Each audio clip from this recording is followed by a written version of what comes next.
Good afternoon. I think it's afternoon, depending where you're at.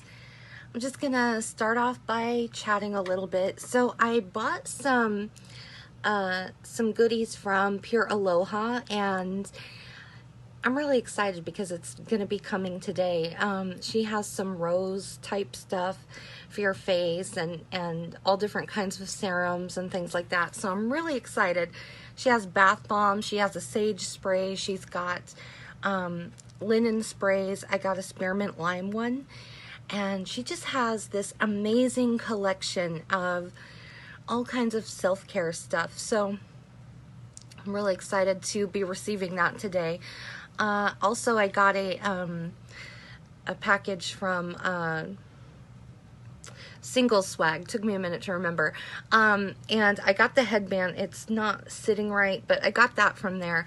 And the cool thing is, if you purchased that particular box and got the headband, another was donated to a child with cancer. And I thought, that's really cool that, hi Brittany, hope you're doing well today. So I thought that was really cool that, in doing something for myself, I didn't realize that it was going to have something like that in there. So I was really excited because when you give, well, how shall I say this? When you get something and then you find out it's going to a good cause, it makes you feel a little bit better about it. So we're going to jump into the topic today, and everything seems, I'm just going to take this off because I cannot get it to sit right. Everything seems very abstract in this workshop. From talking about angels to self-care to, good to see you as well, Brittany. You have such amazing energy when you come in.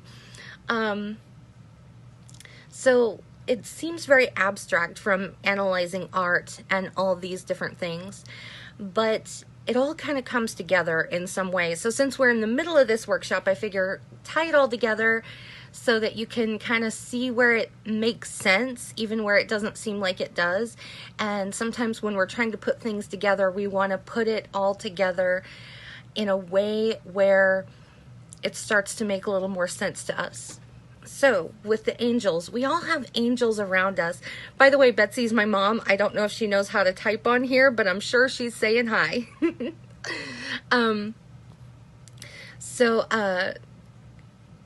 With angels, sometimes it helps us to know that we've got somebody who's got our back. And, sometimes we don't necessarily find that from the people around us. But knowing what our angel energy feels like can help us to move forward to the people who are in our inner circle or who are going to be in our inner circle. Because that's a struggle to find that. People who align with us. And sometimes it's even a hard pill to swallow when we see changes within ourselves and outgrow somebody, or when somebody else moves in a different direction as us. Because I don't believe necessarily all friendships are meant to last, and sometimes sometimes when we do get that friend that we just have this special connection with, and then down the line there's an incident where our trust or something is something happens where a rift comes about, because sometimes it's just, we go our different ways and pursue our different paths, but it can be difficult when that moment of trust is broken or when there's betrayal of some kind. And it's also important to know when we are not innocent in that and to own up to that in some way so that we can grow. And that doesn't always mean that the friendship is going to go back to what it was, but just for acknowledgement. So when we tune into our angels, sometimes we can see those differences a little bit before they come. And then we can start to kind of put the brakes on to a friendship before it gets to that point. And, I think that sometimes that in itself, noticing those little differences in other people, can help us to break away before things get to that point when something isn't sitting right with our energy. So this is where, as I said, tuning in with the angels and having that heightened sense of intuition can help us with the mundane daily tasks and things like that. So with the art, the little art activity that I had posted. Part of that was because if you can take something and look at it and observe and get the details and write about it or just see what comes to you, you may be picking up on something else. Sometimes we need an object to look at and channel our energy so that we can kind of decompress things.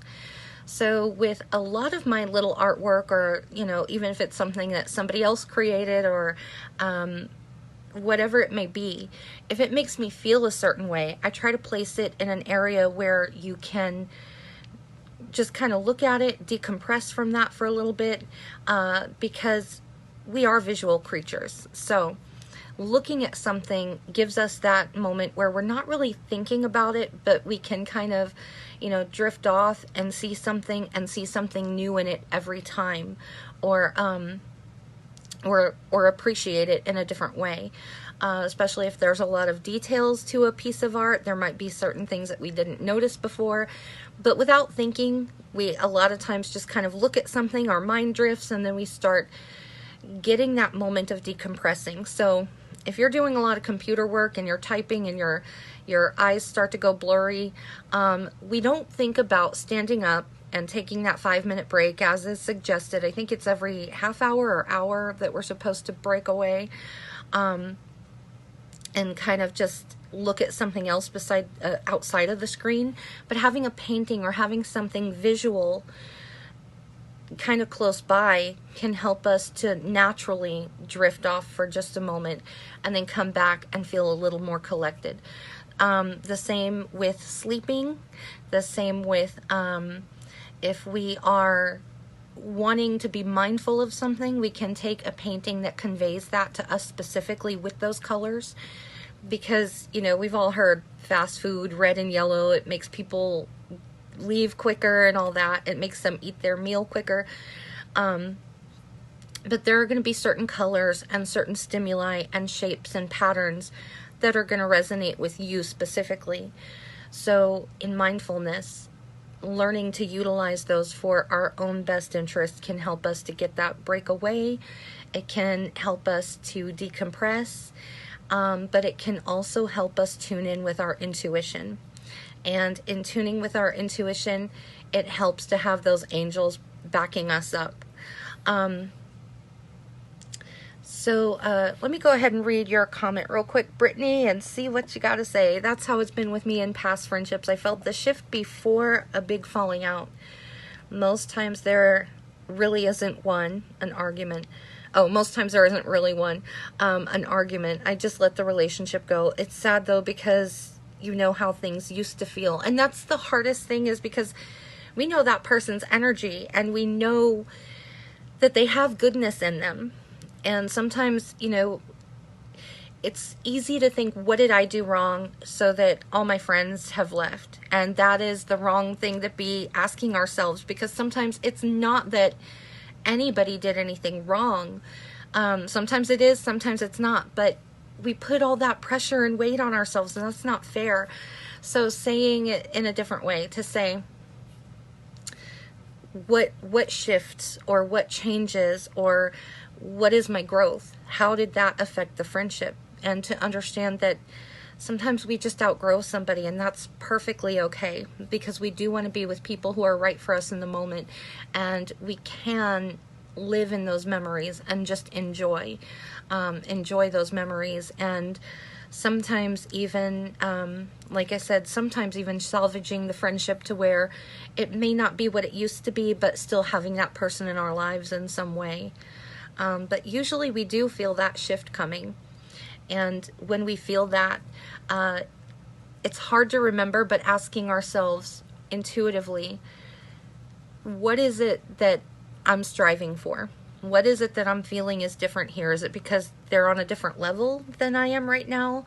And then, of course, asking our intuition and our angels, what path should I be on now? Or what path should I be looking at? Because I don't believe that there's any set in stone answer to that.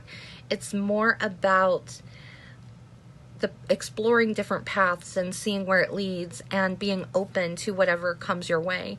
And, you know, that can be a little bit difficult too, because sometimes we don't know what we're looking at, but we can take it into the bite-sized piece and say, okay, so what about right now? What's something I should be doing? And it may not be your goal. It may not be the outcome, but it could help you to get on path and get on track to where you need to be, because every path that I have been on goes in a completely different direction. Until now, I feel like things are kind of unfolding. But for the most part, every path that I have been on, it goes in this completely unexpected way.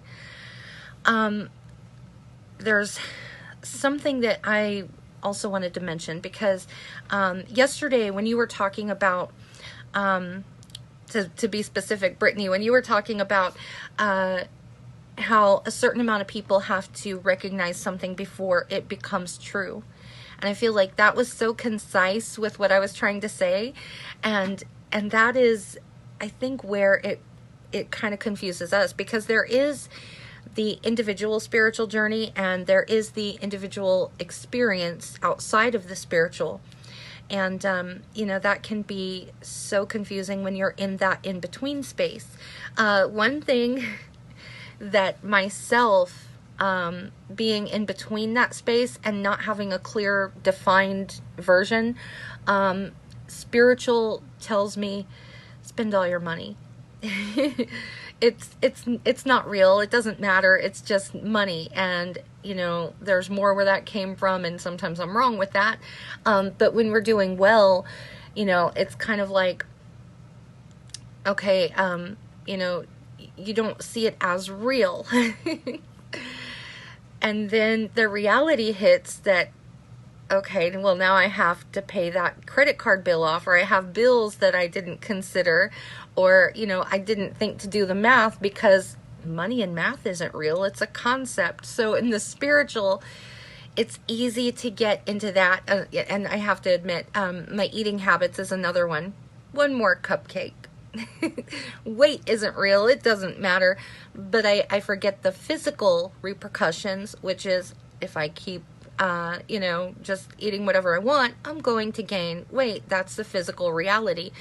So being in that space can be hard to find the balance. And so when we're feeling something, paying attention to it and being mindful and really giving it some thought before we actually engage in something can help us to see, okay, so this is very real. But I'm also in that place, like, it doesn't have to be like money. Why does that have to be real? Why does that have to be where we are operating from in the physical plane? Because in the spiritual, and I don't really know much about astrology, but I am very much an Aquarius. I'm right on the cusp. I have a little bit of Pisces. I think astrologically, I think I'm supposed to be more Pisces, but my Aquarius is off all the time. So I don't understand a lot of human concepts. I don't understand tradition or why something marked as arbitrary just is. And that can be really confusing when you're in that spiritual zone of things making sense but not making sense. To see everything as a concept, but to not be able to see it as the reality. And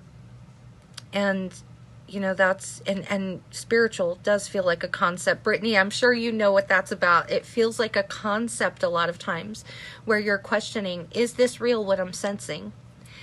Or trying to navigate that. And I always appreciate how much you give, just like with your message here, to validate that, yes, before a friendship goes in a direction where we don't want it to, we feel the shift.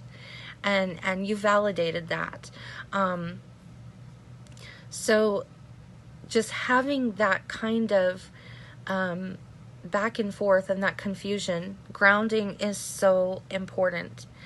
And those ways to ground are analyzing lyrics, analyzing art, finding things that we can do to bring ourselves in the moment of the physical plane. So if we have a problem with spending money, not to name names here but me, but if we have a problem with that, maybe it would help to take a step back and look at it and say, I'm going to do the math. I'm going to actually keep some records of what I'm spending and be mindful of it. If we have a cupcake problem like me, we might want to stop and think, how is this going to affect me in the reality? So kind of finding that balance of mindfulness. When we need that little extra something, we need that little extra help, sometimes our intuition, we need to take it to that next level. And this is where the angels come in and we say, help me to know. Give me that little ping. And I always get that, but I don't always listen because I'm stubborn, so I'm sure they got their work cut out for them. But having that assistance of angels who have no judgment, because whenever we are trying to do something different in life, it doesn't matter what it is, but whenever there is something different we're trying to do for ourselves, whether it is weight loss, whether it is another one of my vices, quitting smoking, any of those things. And when we get to that space, sometimes people are telling us how to do it and what worked for them. Now, this is why I'm always careful to say this worked for me, but, just to give ideas, because your response may be totally different. And, plus then it goes into, I'm going to be honest here, I have seen bullying with it.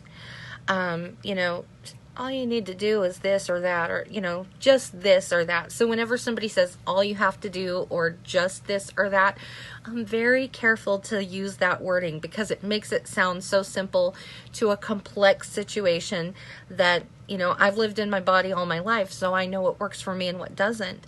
But we don't assume that about somebody else. And, that's where we have to take that step back and say, okay, am I being fair to their experience?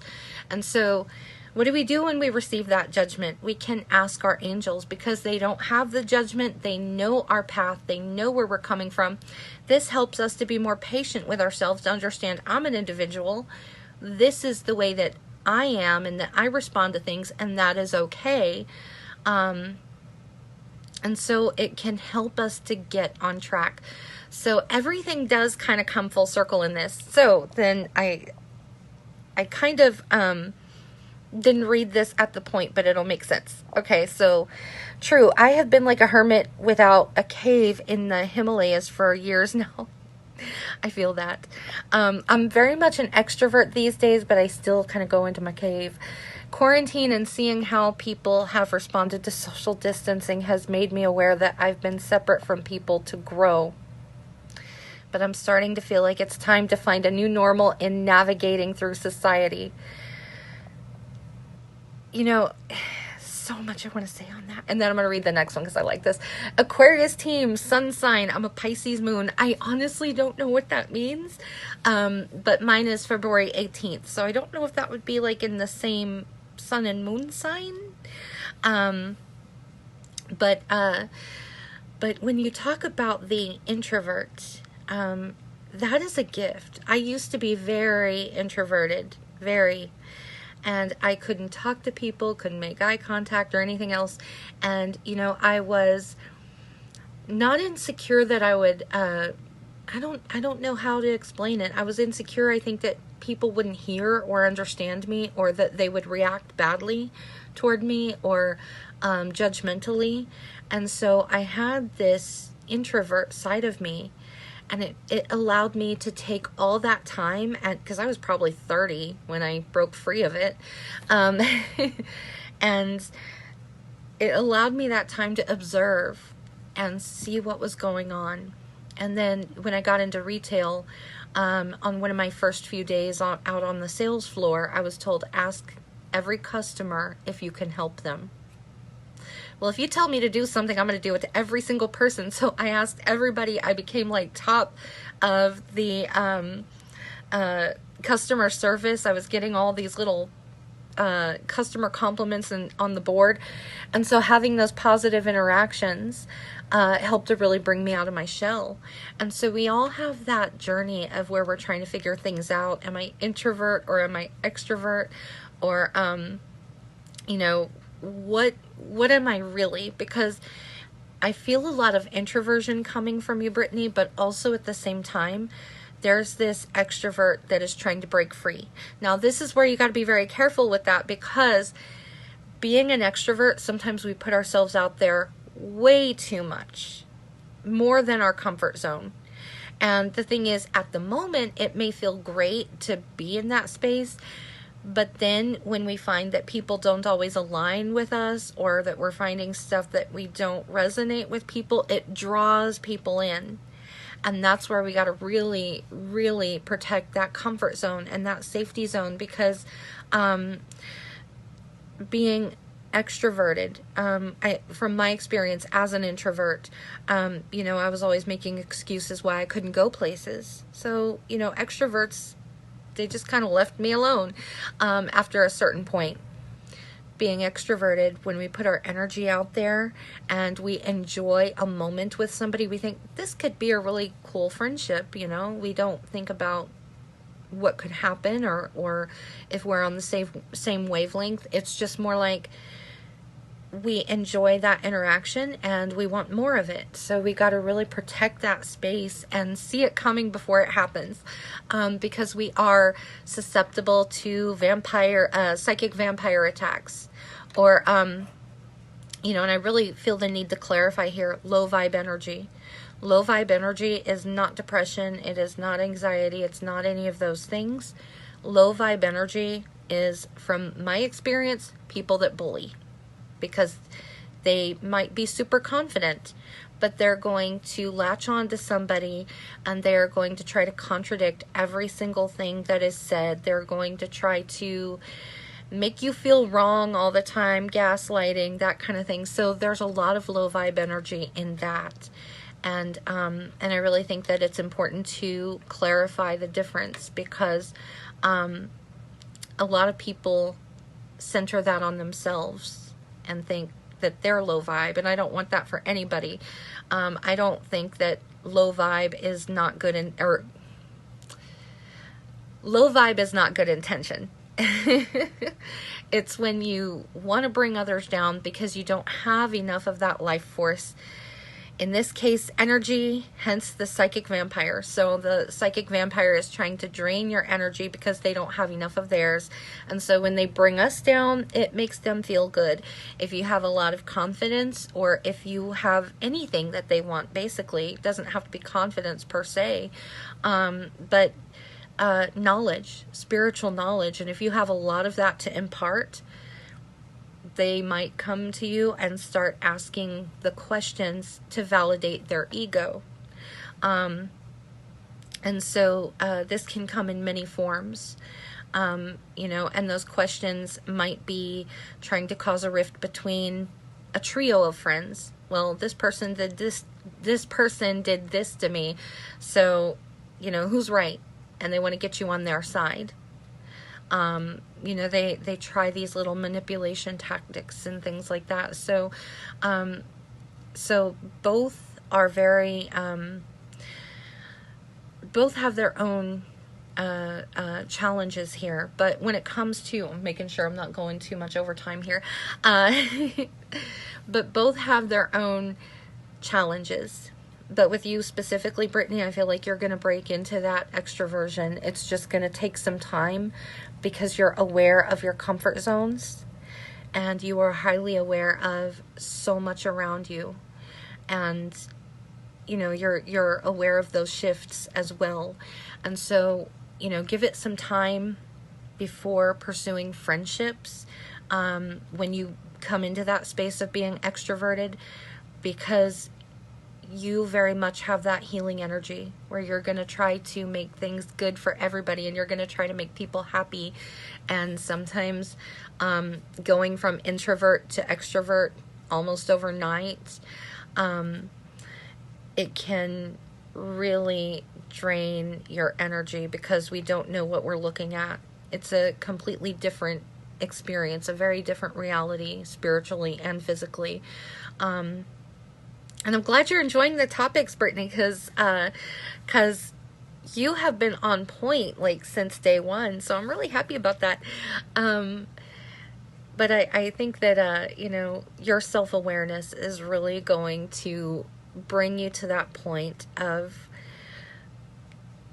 you're just on the precipice of, I don't even know how to say it. I think you know what I'm getting at, but you're on the precipice of making some major moves, spiritually and personally. And I feel like, I don't know if you are on that career path, but you've hinted at it, but I didn't pry too much because I feel like I don't know how to guide you there, but you're on the track to that. So professionally as well. And I'm just getting started, which is why I don't really know how to guide you with that, but I feel like the spiritual and everything else is just going to kind of come full circle for you. And I think that I'm pretty much, I'm just going to wrap it up real quick to tie everything together once again. So when it comes to our intuition, sometimes we need a little bit of help where we don't feel judged. And so when we're talking to friends, sometimes we feel that judgment. Asking our angels for that assistance and to help us through our intuition can help us to have that support base, that we know somebody without judgment is backing us up, that they are there to help us and guide us through. We can ask them, what should I be doing now? Because sometimes getting to that outcome isn't quite the final piece of the puzzle. Sometimes we are going to change tracks, but sometimes it's who we are going to meet along the way, the networking, the finding people who align with us, and kind of shifting into that direction with our energy. So let's see, there was something else I wanted to add to that. So, as opposed to asking somebody on the physical plane who is going to suddenly have judgments and know our life and our story and how to change that, they're going to have those judgments that are not necessarily going to help us. So that's where tuning in with the angels helps.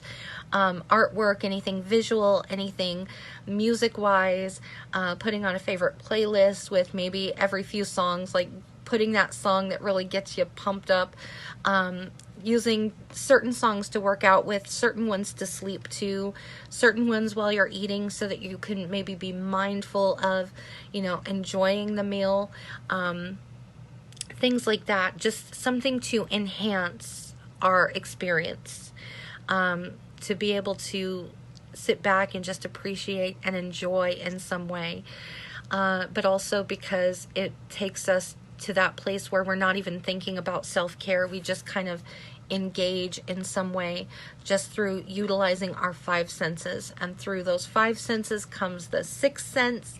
And that is where we start to unlock our intuition. So sitting down with a song and writing about it, it can help us to have that kind of automatic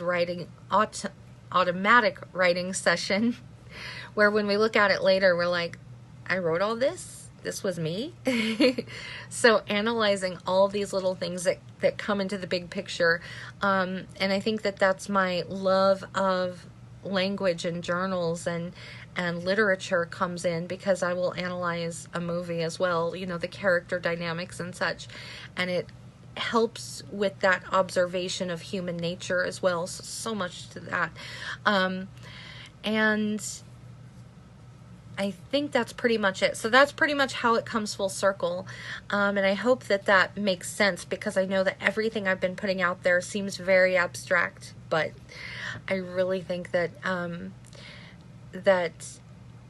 for me, I'm very connected with my wiring.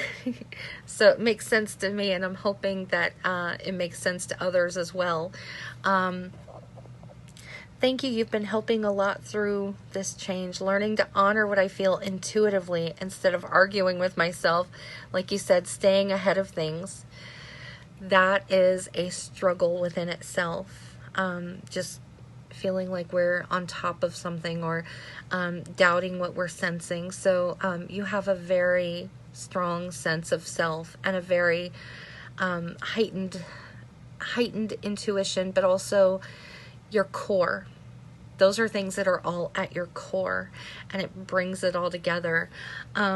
And I think that that's going to also help you find the balance. Make sure that you are grounding as much as you possibly can through paintings or music, or stepping outside and just, enjoying the weather for a moment. Sometimes it's not even about enjoying it. I'm in Texas. It's really hot. It's just about feeling it.